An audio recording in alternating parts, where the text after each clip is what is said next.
നമസ്കാരം സാർ. നമസ്കാരം. ഇസ്രായേൽ അമേരിക്കയെ മറികടന്ന് ഞങ്ങൾക്ക് ഇന്ത്യക്കൊപ്പമാണ് എന്നുള്ള ഒരു സ്ട്രോങ് സ്റ്റേറ്റ്മെൻറ്റ് നടത്തിയിരിക്കുകയാണ്.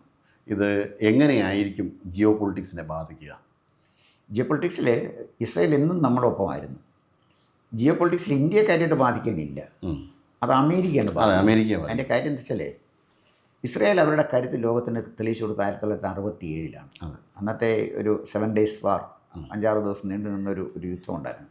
അതിൽ സൗദി അറേബ്യ, ജോർദാൻ, പിന്നെ ഈജിപ്റ്റ്, ഇവരെല്ലാം കൂടെ ചേർന്ന് നിന്ന് പിന്നെ ഇസ്രായേലിനെ അറ്റാക്ക് ചെയ്യായിരുന്നു. എല്ലാവരും തകർത്ത് തരിപ്പണമാക്കിയെന്ന് മാത്രമല്ല, ഈ ഗാസ മുനമ്പിലേക്കും വെസ്റ്റ് ലാൻഡിലേക്കും അതുപോലെ തന്നെ ഈ പിന്നെ ഇവർ കടന്നു കയറി ഇസ്രായേലിൻ്റെ ഒരു കടന്നുകയറ്റം വരികയും അവർ നിയന്ത്രിക്കുകയും ചെയ്ത വെസ്റ്റ് ബാങ്കൊക്കെ നിയന്ത്രിച്ച ആ ഒരു കാലഘട്ടത്തിലാണ് ഗാസ അവരുടെ കൈവശമായി. അപ്പോൾ ഗോലാൻ കുന്നുകൾ അവരുടെ കയ്യിലായി. ഇതൊക്കെ അവരെല്ലാം വിട്ടുകൊടുത്ത് അവർ മര്യാദയ്ക്ക് ഒരു സ്ഥലത്ത് ജീവിക്കാൻ പോകുമായിരുന്നു. അവർ ഉന്മൂലനം ചെയ്യണമെന്ന് പറഞ്ഞാണ് അവരിറങ്ങിയത്, ഈ അറബ് രാജ്യങ്ങൾ ഇറങ്ങിയത്.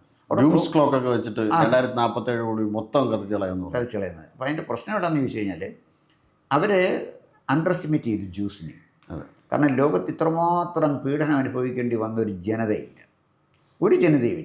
അവർ ചെന്ന രാജ്യങ്ങളിൽ മുഴുവൻ അവർ പീഡിപ്പിക്കപ്പെടുമായിരുന്നു, എക്സെപ്റ്റ് ഇന്ത്യ.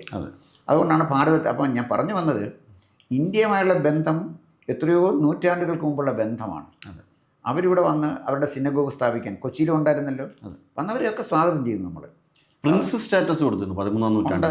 വടക്കിഴക്കൻ സംസ്ഥാനങ്ങളിൽ തന്നെ ചില വംശങ്ങളുമായിട്ട് തന്നെ അവരിപ്പോൾ അവരുടെ ചില ബന്ധങ്ങളൊക്കെ പറയും, ഈ ജ്യൂസിൻ്റെ ബന്ധമൊക്കെ പറയും. അതവിടെ നിൽക്കട്ടെ.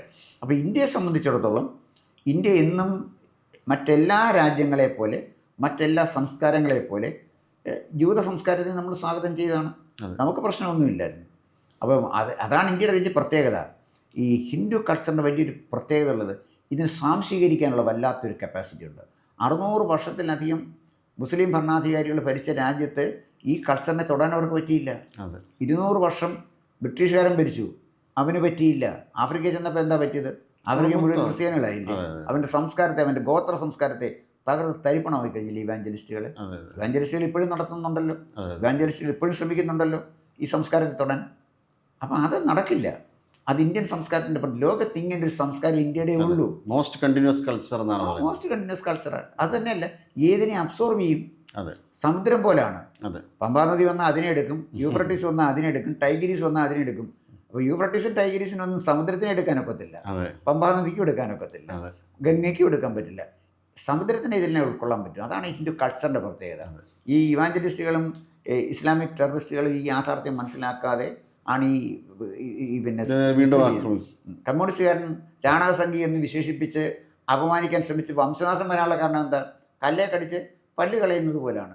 എന്താണ് ഈ സംസ്കാരം? എന്താണ് ഇവിടുത്തെ പാരമ്പര്യം? ഈ പമ്പര വിഡ്ഢികൾക്ക് ഇതൊന്നും മനസ്സിലാക്കാൻ പറ്റുന്നില്ല. അതുകൊണ്ട് എന്ത് പറ്റി? സോംനാഥ് ചാറ്റർജിയെ പോലെ, ഇന്ദ്രജിത് ഗുപ്തയെ പോലെ പ്രഗത്ഭന്മാരിരുന്ന ഇന്ന് കമ്മ്യൂണിസ്റ്റുകാരായിട്ട് ആരാ വരുന്നത്? എ റഹീം ബുദ്ധിജീവിയാണ്. മറ്റൊന്ന് ജോൺ ബ്രിട്ടാസ്. ജനത്തിന് അവജ്ഞ തോന്നിയതിനകത്ത് വല്ല തെറ്റുമുണ്ടോ?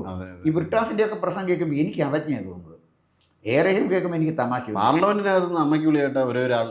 ബ്രിട്ടാസ് മാത്രം. അപ്പം ഞാൻ പറഞ്ഞു വന്നത്, ഇപ്പം ഇവിടെ ഇതിലേക്ക് നമ്മൾ ഇച്ചിരി ഡിവിയേറ്റ് ചെയ്ത് പോയി എങ്കിലും ഇവിടെ പ്രോബ്ലം എന്താണെന്ന് വെച്ചാൽ, അപ്പം നമ്മുടെ കൾച്ചർ അതിൻ്റെ പ്രത്യേകത കൊണ്ടാണ് നമ്മൾ ജൂതന്മാരെ നമ്മൾ എടുത്തതെന്നാണ് ഞാൻ പറഞ്ഞതിന് ചുരുക്കം. അപ്പം ജ്യൂസുമായിട്ട് ഇപ്പം ജിയോ പൊളിറ്റിക്സിൽ ഉണ്ടാകുന്നൊരു മാറ്റം, ജ്യൂസുമായിട്ട് നമുക്ക് എന്നും നല്ല ബന്ധമാണ്. ആരബ്സുമായിട്ടും അറബികളെയും നമ്മൾ സ്വാഗതം ചെയ്തില്ലേ? ആരബ്സ് ഇവിടെ വന്നു, പെണ്ണ് കെട്ടാൻ സൗകര്യം കൊടുത്തു, പള്ളി പണിയാൻ സൗകര്യം കൊടുത്തു, ചേരമാൻ പെരുമാളിൻ്റെ കഥ അറിയാം. അപ്പോൾ ഇന്ത്യൻ സംസ്കാരത്തിൽ പള്ളി പണി. അപ്പോൾ ഇവിടുത്തെ ഒരു പ്രോബ്ലം എവിടെയാണെന്ന് ചോദിച്ചു കഴിഞ്ഞാൽ, ഇന്ത്യൻ ജിയോ പൊളിറ്റിക്സിൽ വലിയ മാറ്റം ഉണ്ടാക്കാൻ പറ്റില്ല, പക്ഷേ അമേരിക്കയിൽ ചില മാറ്റം ഉണ്ടാക്കാൻ പറ്റുന്നതിൻ്റെ കാര്യം, അമേരിക്കയിൽ ജ്യൂസിൻ്റെ ലോബിങ് വളരെ ശക്തമാണ്.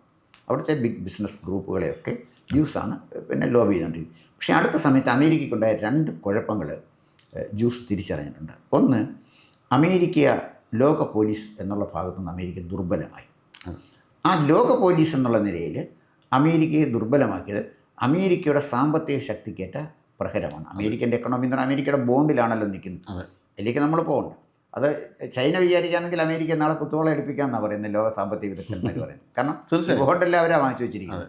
അപ്പോൾ ഇവിടെ പ്രോബ്ലം എവിടെയാണെന്ന് ചോദിച്ചാൽ, കുറച്ച് ഡോളേഴ്സ് കൊണ്ടുവന്ന് പമ്പ് ചെയ്താൽ തീരുമല്ലോ, ഹൈ ഇൻഫ്ലേഷൻ വരും, മതിയല്ലോ. അപ്പോൾ ഇവിടെ പ്രോബ്ലം എവിടെയാണെന്ന് ചോദിച്ചു കഴിഞ്ഞാൽ, അമേരിക്കയും ഇസ്രായേലുമായിട്ട് അകലുന്നു എന്നുള്ളതാണ്. അതെ. അകലുമ്പോൾ ഇസ്രയേലിന് പിടിച്ചു നിൽക്കാൻ കഴിയുന്നത് ഇന്ത്യയാണ്. അതുകൊണ്ടാണ് ഇസ്രയേൽ പറഞ്ഞത് ആര് വിചാരിച്ചാൽ ഈ ബന്ധം തകർക്കാൻ പറ്റത്തില്ല, ഞങ്ങൾ ഇന്ത്യക്കൊപ്പം ഉണ്ടെന്ന്. അത് അതിൻ്റെ രാഷ്ട്രീയമൊന്നുമില്ല. ഇസ്രയേൽ സന്ദർശിച്ച ഇന്ത്യയിലെ ആദ്യത്തെ മുഖ്യമന്ത്രി ജ്യോതി ബസുവാണ്. റഹീമിനും പിന്നെ ബ്രിട്ടാസിനും അത് അറിയാമെന്ന് എനിക്ക് അറിഞ്ഞൂടാ. ഇസ്രയേൽ സന്ദർശിച്ച ആദ്യത്തെ മുഖ്യമന്ത്രി ജ്യോതി ബസുവാണ്. അതിന് കാരണമുണ്ട്. കാരണം ഇസ്രായേലുകാരുടെ കഠിനാധ്വാനത്തിന് എങ്ങനെ പിന്നെ പ്രയോജനപ്പെടുത്താൻ ബംഗാളിന് കഴിയുന്നതായിരിക്കും അദ്ദേഹം നോക്കിയത്. അപ്പം മരുഭൂമിയിൽ നല്ല രീതിയിൽ വിളയിച്ച, പിന്നെ മരുഭൂമിയിൽ വസന്തം ഉണ്ടാക്കിയ ആളാണ്. അപ്പോൾ ഇതിൻ്റെ പ്രോബ്ലം നമ്മളെ സംബന്ധിച്ചിടത്തോളം, ഇന്ത്യയെ സംബന്ധിച്ചിടത്തോളം ഇസ്രായേൽ അനിവാര്യമാണ്. കാരണം അവരുടെ ടെക്നോളജി നമുക്ക് വേണം. 2, ഇന്ത്യക്ക് ഒരു അപകടം ഉണ്ടായാൽ ഇന്നും നമ്മളോട് നിൽക്കുന്ന രാജ്യം. ഉറപ്പായും. കാരണം അതിൻ്റെ ഏറ്റവും നല്ല ഉദാഹരണം പാകിസ്ഥാൻ ആക്രമിച്ചപ്പോൾ മുഴുവൻ സമയവും ഭാരതത്തിനോടൊപ്പം നിന്ന് ഏകരാഷ്ട്രം ഇസ്രായേലാണ്. കാർഗിൽ യുദ്ധത്തിൽ നമ്മൾ ജയിക്കാൻ കാരണം ഈ ബങ്കർ ബസ്റ്റർ പിന്നെ സംഭവം അവരെടുത്തുകൊണ്ടാണ്, മിസൈലുകൾ അവരെടുത്തുകൊണ്ടാണ്, നമുക്ക് തന്നതുകൊണ്ടാണ്. തന്നു, അതിൻ്റെ ടെക്നോളജി തന്നു. ഇസ്രയേലിൻ്റെ പ്രശ്നം അവരുടെ ഷോർട്ടേജ് ഓഫ് പിന്നെ ഹ്യൂമൻ റിസോഴ്സസ് ആണ്. അല്ല, മറ്റ് പ്രകൃതി വിഭവങ്ങളും അവർക്ക് പരിമിതമാണ്. പക്ഷെ അവർക്ക് ഈ 2 കാര്യങ്ങളിലും ആശ്രയിക്കാൻ കഴിയുന്നത് ഇന്ത്യയാണ്. പിന്നെ ഇന്ത്യയിൽ വന്ന അവർക്ക് ഇഷ്ടംപോലെ ഡിഫൻസ് ഫാക്ടറി തുടങ്ങാം, ഏത് ആയുധവും വികസിപ്പിക്കാം, എല്ലാം കൊണ്ടുപോകാം, ടെക്നോളജി തരാം. ഒരിക്കലും ഇന്ത്യ ഇസ്രയേലിനെ ആക്രമിക്കത്തില്ല. പക്ഷേ അമേരിക്കയുടെ പ്രോബ്ലം എന്താണെന്ന് ചോദിച്ചാൽ, ഇസ്രയേലിലെ അമേരിക്കയുടെ നിയന്ത്രണത്തിലാക്കാനാണ് അമേരിക്ക ശ്രമിക്കുന്നത്. ഇസ്രയേലിൻ്റെ നിയന്ത്രണത്തിലേക്ക് നിൽക്കാനല്ല. ട്രംപ് ശ്രമിച്ചുകൊണ്ടിരുന്നതാണ്. ഇറാനുമായിട്ടുള്ള യുദ്ധം വന്നപ്പോൾ എന്താണ് ഇസ്രായേൽ ശ്രമിച്ചില്ല. മറുഭാഗത്ത് ഈ ഭീകരവാദികളെ, ഇസ്രായേൽ ആരെ ചെറുക്കുന്നു ആ ഭീകരവാദികളെ താലോലിക്കുന്നുണ്ട് അമേരിക്ക. ഇപ്പോൾ പാകിസ്ഥാനെ ആണെങ്കിലും ഹമാസുമായിട്ട് നേരിട്ട് ഇൻട്രാക്ഷൻ വരുന്ന പാകിസ്ഥാനെ നേരിട്ട് തന്നെ ആശ്ലേഷിക്കുന്നുണ്ട് അമേരിക്ക. ഇസ്രായേൽ എതിർത്തിട്ട് പോലും പീസ് ബോർഡിൽ പാകിസ്ഥാനെ അംഗമാക്കാൻ വേണ്ടിയിട്ട് ശ്രമം നടത്തി അമേരിക്ക. അപ്പോൾ അമേരിക്ക നമുക്ക് പൂർണ്ണമായിട്ടും വിശ്വസിക്കാൻ പറ്റില്ലെന്ന് അവർക്ക് നന്നായിട്ട് അമേരിക്കയെ ലോകത്തൊരു രാജ്യത്തിനും വിശ്വസിക്കാൻ പറ്റില്ല. പിന്നെ മറ്റൊരു കാര്യം, അമേരിക്ക എവിടെയൊക്കെ ഇറങ്ങിയിട്ടുണ്ടോ അവിടെ അടിമാച്ച് കയറിയിട്ടുണ്ട്. 10-25 കൊല്ലം വിയറ്റ്നാമിൽ നിന്നില്ല. വിയറ്റ്കോങ്ങുകൾ അടിച്ചൊതി പറഞ്ഞു വിട്ടില്ലേ. വെറും കർഷകരാണ്. ഒരു ജനതയുടെ ഇച്ഛാശക്തിയെ തൊടാൻ പറ്റുമോ? ഇസ്രായേൽ ജനതയുടെ മുന്നിൽ പിന്നെ വിയറ്റ്നാം ജനതയുടെ മുന്നിൽ മുട്ടുമടക്കേണ്ടി വന്നില്ലേ. പിന്നെ ഇവിടെ അഫ്ഗാനിസ്ഥാനിൽ പോയി, അവിടെ നിന്ന് അടികെട്ടി തിരിച്ചു കയറിയില്ലേ. ഇസ്രായേലിൽ ഒരു പട്ടാളക്കാരനെ ഇറക്കിയാൽ ഇറാനിൽ ഒരു പട്ടാളക്കാരനെ ഇറക്കിയാൽ ആ നിമിഷം ഇറാൻകാരെ തല്ലിക്കൊന്ന് കളയും. അമേരിക്ക കാൽക്കുലേറ്റ് ചെയ്യുന്നതാണെന്ന് ചോദിച്ചാൽ ഇപ്പോൾ വലിയ വീരവാദം അടിച്ചെങ്കിൽ 2ാം ലോകമായതിനു ശേഷം ഏറ്റവും വലിയ ശേഷി ഉപയോഗിക്കുന്നതൊക്കെയാണ് പറഞ്ഞിരിക്കുന്നത്. എന്ത് സംഭവിച്ചു? എന്താ സംഭവിച്ചത്? കുറച്ച് ബോംബിടാൻ പറ്റി എന്നുള്ള അല്ലാതെ എന്താണ് സംഭവിച്ചത്? ഇവരുടെ ആയുധങ്ങളൊക്കെ സൂക്ഷിച്ചു വെച്ചിരിക്കുന്നത് ഇറാനിലെ വലിയ മലനിരകൾക്കകത്ത് തുറന്നാണ്. അവിടെ എത്താൻ അമേരിക്കയ്ക്ക് പറ്റില്ല. അവരുടെ 2.5 കോടി 3 കോടി വില വരുന്ന മിസൈലുകളെ തകർത്ത് കളയുന്നത് ഇവരുടെ പിന്നെ ഡ്രോണല്ലേ. അവർ മിസൈൽ ഉപയോഗിക്കണവരുടെ എത്തണമെങ്കിൽ ഇവർക്ക് ഡ്രോൺ മതിയല്ലോ. കുറച്ച് മിസൈലുകൾ മിസൈൽ ഉപയോഗിച്ചു, എന്നാലും അവരെ തകർക്കാൻ പറ്റില്ല. അതിൻ്റെ കാര്യം എന്ന് വെച്ചാൽ അതുപോലെ ജോഗ്രഫിക്കലി ഭയങ്കര പ്രൊട്ടക്റ്റഡ് ആണ് ഈ പാറകൾ കാരണം. സംശയം. അതുപോലെ വേറെ സംഭവം, നമ്മളെ ലോകത്തിലെ ഏറ്റവും പഴക്കമുള്ള പഴയ പേർഷ്യ എന്ന് പറയുന്ന ഇറാൻ, ആ ജനതയുടെ ഒരു സംസ്കാരം ഉണ്ടല്ലോ. അമേരിക്ക മെനിഞ്ഞാന്ന് വന്നതാണ്, അവൻ്റെ സംസ്കാരവും മെനിഞ്ഞാത്തത്തെ സംസ്കാരമാണ്. ഇറാൻ്റെ സംസ്കാരം അതല്ല. ചരിത്രാതീത കാലം തൊട്ട് നിൽക്കുന്ന വലിയൊരു സംസ്കാരത്തിൻ്റെ തുടർച്ചയാണ് ഇറാനിലെ ജനങ്ങൾ. അമേരിക്ക പലയിടത്തുനിന്നും വന്ന കുടിയേറ്റക്കാരാണ്. അത് കുടിയേറ്റക്കാരുടെ തുടക്കം തന്നെ ഈ പിൽഗ്രിം ബ്രദേഴ്സ് എന്ന് പറയുന്നത് പിന്നെ ബ്രിട്ടനിൽ നിന്ന് പോയ കുറ്റവാളികളാണ് ആദ്യം അവിടെ ചെന്നത്. അവിടെ ചെന്ന ഈ റെഡ് ഇന്ത്യൻസിനെ കൊന്നാണല്ലോ അവർ ഈ നേട്ടമൊക്കെ കൈവരിച്ചത്. പല രാജ്യങ്ങളിൽ നിന്നുള്ള ആളുകളെ വെച്ചാണ് ഈ അമേരിക്ക കളിക്കുന്നത്.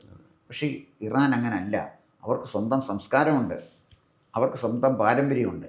ഇറാനിൽ അവർക്ക് ജയിക്കാൻ പറ്റില്ലെന്നാണ് എനിക്ക് പറഞ്ഞത്. ഈ സാഹചര്യമാണ് ഇസ്രായേൽ വളരെ ഗൗരവത്തോടെ കാണുന്നത്. ഇസ്രായേൽ പറഞ്ഞ വളരെ കറക്റ്റാണ്. ഇന്ത്യയുമായി ഇസ്രായേൽ കൂടുതൽ അടുക്കേണ്ടത് ഇസ്രായേലിൻ്റെ ആവശ്യമാണ്. മറ്റൊന്ന്, അമേരിക്കയെ തളർത്തിയ യഥാർത്ഥത്തിൽ ഇസ്രായേൽ അല്ല, ഒരു ലോകരാജ്യവുമല്ല, അത് നരേന്ദ്രമോദിയാണ്. അത് ചരിത്രം രേഖപ്പെടുത്തും. ഇവിടെ ഒന്നും ആരും പറയത്തില്ലല്ലോ. ഇവിടെ ഇവിടെ ഇപ്പോൾ റഷ്യയുമായിട്ട് നമ്മൾ ഓയിൽ വാങ്ങും, ഇപ്പോഴും വാങ്ങുന്നുണ്ട്. ഇവർ താരിഫ് ഏർപ്പെടുത്തുവാൻ വേണ്ടിയിട്ട് ഇപ്പോൾ വളരെ കഠിന ശ്രമം നടത്തുന്നത് സെനറ്റിൻ്റെ ഭാഗത്തുനിന്ന്. മോദി മൈൻഡ് ആക്കിയിട്ടില്ലല്ലോ, NDA മൈൻഡ് ആക്കിയിട്ടില്ല. ഞങ്ങളുടെ ആവശ്യമുള്ളിടത്തു നിന്നെല്ലാം ഞങ്ങൾ ഓയിൽ വാങ്ങും. അത് റഷ്യയിൽ നിന്നാണെങ്കിൽ റഷ്യയിൽ നിന്ന് വാങ്ങും, വെനസ്വേലയിൽ നിന്നാണെങ്കിൽ വെനസ്വേലയിൽ നിന്നാണ്. ആരാണ് ഞങ്ങളെ തടയാനുള്ളത് എന്നുള്ളൊരു ചോദ്യമാണ് ചോദിച്ചിരിക്കുന്നത്. ഒരു കാരണവശാലും ഇവരുടെ മുന്നിൽ വഴങ്ങിക്കൊടുക്കാൻ പോകുന്നില്ല. അമേരിക്കൻ പ്രസിഡന്റ് ക്ഷണിച്ച ഒരു ഔദ്യോഗിക ക്ഷണം നിരസിച്ചു പോയ അപൂർവം നേതാക്കന്മാർ, ഒരുപക്ഷെ ലോകത്തിലെ ഏക നേതാവ് നരേന്ദ്രമോദിയാണ്. അദ്ദേഹത്തിനെ അമേരിക്കയിലെ ക്ഷണിച്ചിട്ട് അദ്ദേഹം പോയില്ല. അസീം മുനീറുമായിട്ട് സംസാരിക്കാനാണ് വിളിച്ചത്. അതൊക്കെ നമ്മൾ അറിഞ്ഞു. അതുകൊണ്ട് നമ്മളങ്ങോട്ട് പോയില്ല. ഇവൻ ആദ്യം കൊണ്ടുപോയി 50% താരിഫ് ഏർപ്പെടുത്തി. പിഴ അമേരിക്കക്കാരനെ പിഴ എടുത്തു, 25% പിഴ ചുമത്തി. നമ്മളെന്ത് ചെയ്തു?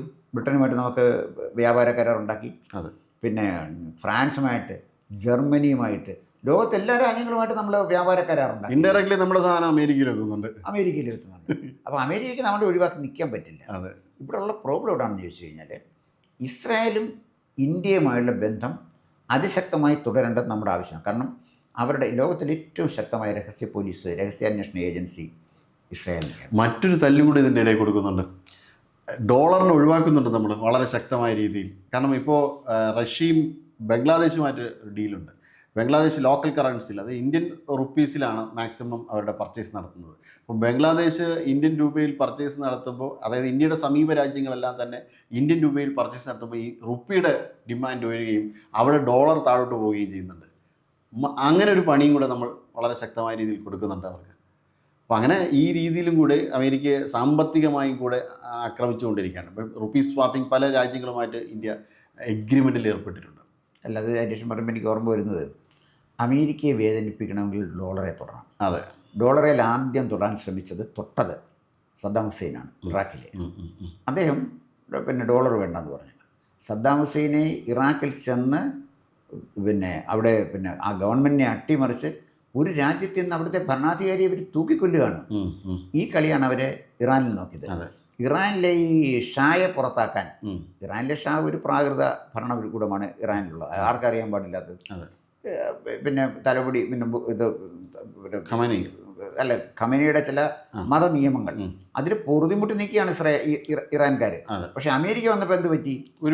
അവരൊരുമിച്ച് ചേർന്നു. അത് അമേരിക്ക കാൽക്കുലേറ്റ് ചെയ്തില്ല. അമേരിക്കയ്ക്ക് പറ്റിയൊരു വലിയ തെറ്റ്, അമേരിക്ക ഇറാനെതിരായിട്ട് യുദ്ധം പ്രഖ്യാപിച്ചാൽ ആ നിമിഷം കലാപം ഉണ്ടാകും എന്നാണ് അവർ കരുതിയത്. പക്ഷേ കലാപം ഉണ്ടായില്ല എന്ന് മാത്രമല്ല, ഇറാൻകാർ ഒന്നിച്ചേക്ക് ചെയ്തു.